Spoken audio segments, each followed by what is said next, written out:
A few weeks ago, I found this job posting for a video producer role at Buzzfeed Canada. Just on a whim, I applied with no relevant work experience, and by some miracle, I got an interview. Hey, I'm Sammy, and this is Sunny. A few years ago, I quit my job and started a business. Then I stopped the business, and now I'm trying to start a YouTube channel. If it looks like I don't know what I'm doing, that's because I don't. Subscribe and join me on this journey of trying to do something with my life that doesn't make me hate living, but will also feed me. So this is an outline of the BuzzFeed interview process that I went through. First, you apply online, and then there's a first interview, second interview, a take-home assignment, and then there's a last interview. First off, some background on the job. They were looking for someone who would do end-to-end video production, meaning developing, producing, editing, and starring in weekly videos. Okay, so when I applied, I did not expect to get a response because, like I said, I have zero relevant work experience. My professional experience is primarily in B2B software marketing, but what I do have is my pride and my joy, my ugly baby that I love so much, don't matter what nobody says, my YouTube channel. And in classic cringy go-getter fashion, I wrote in my cover letter, "Dear hiring manager, I've almost done it all. I've worked for a tech startup, an enterprise software company, I've started my own business, and now I'm starting a YouTube channel. Through it all, my greatest strength has always been compelling storytelling. Let me just show you. Linked to my YouTube channel, send." The next day, I got an email from BuzzFeed asking to schedule a call with their senior producer. I shat my pants. Then I started preparing for my interview. Something I always do for every job interview is to research the common interview questions for that particular role. So I searched on Google, I searched on YouTube, and honestly, I didn't find much that was helpful except for this one video by Internet Impact. And in that video, she talks about her interview experience for an internship role at BuzzFeed. So the main interview questions I took away from that video were, what are your favorite BuzzFeed videos/YouTube channels? What video ideas do you have? So I added those to the usual set of interview questions I always prepare for any job interview, and those are, tell me about yourself, why do you want this job, why do you want to work at this company, your strengths, and your weaknesses. Day of the interview. I meditated with my Buddha to prevent a heart attack, found a nice top, kept the pajama pants though, and then it was go time. The meeting was about 30 minutes long. I met the person who would have been my manager if I were hired, and the interview went okay. I was happy with it at first, but as I got more time to ruminate, my answer to this particular question literally kept me up at night. The question was, how would you grow the BuzzFeed Canada Instagram and TikTok accounts? And of course, the answer comes to me after the fact. And I just knew that I cared enough about this job that I needed to feel like I did everything in my power in order to limit the amount of regret I would feel afterwards. So desperate times calls for creepy measures.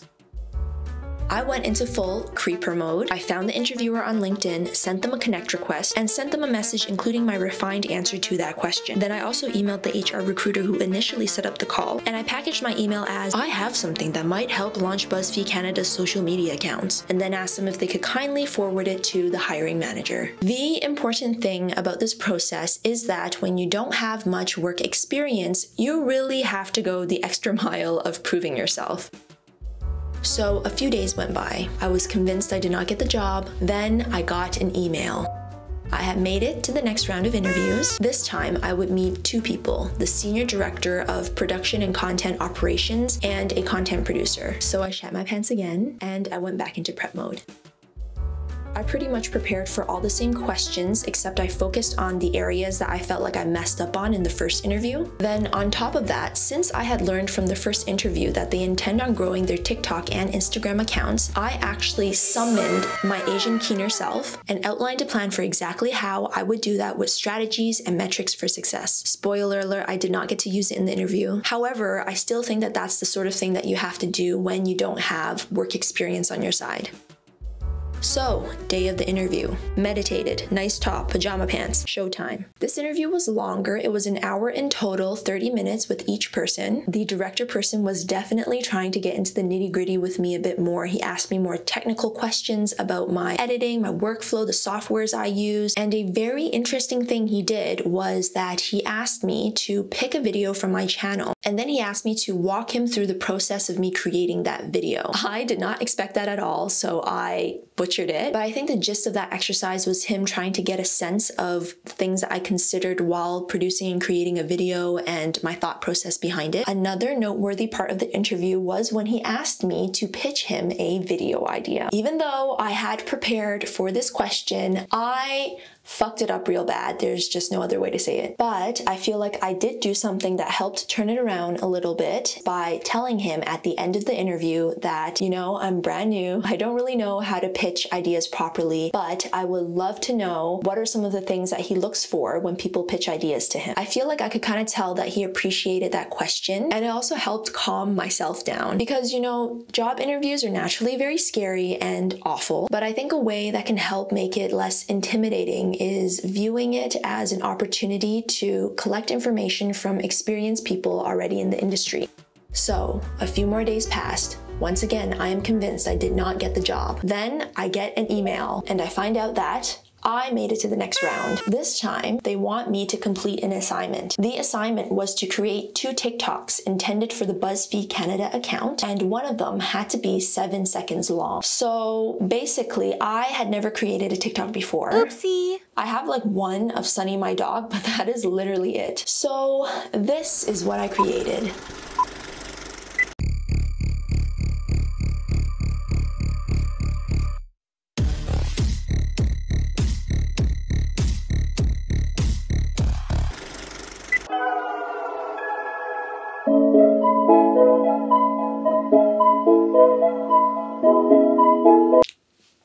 I thought it wasn't bad. I knew obviously it wasn't perfect, but it clearly was not good enough because a few days after that, I found out that I did not get the job. I wish I could share a success story for you guys, but this is my life. Welcome to it. You can't make this shit up. I honestly was quite devastated from not getting the job, but in general, it was a very positive experience for me. I feel like even just getting the interview was a long shot for me. In my first interview, I actually asked him like what made him want to talk to me. And he said because I actually had videos that I made to show for it. And he knew a lot of people that would go to school, get a degree, but wouldn't actually go ahead and just do it. So even though I did not get the job, I still stand by the strategies that I used in the process because I think that you just gotta be that extra when you don't have work experience. And if you are currently looking for a job right now, I just want to say that I think job interviews are the shittiest first world experience in the 21st century. But you can do it. It does not matter how many rejections you get. Keep trying, apply what you learned from the last interview in the next one, and eventually you will get one. These are words that I am telling myself. But that's it. Bye.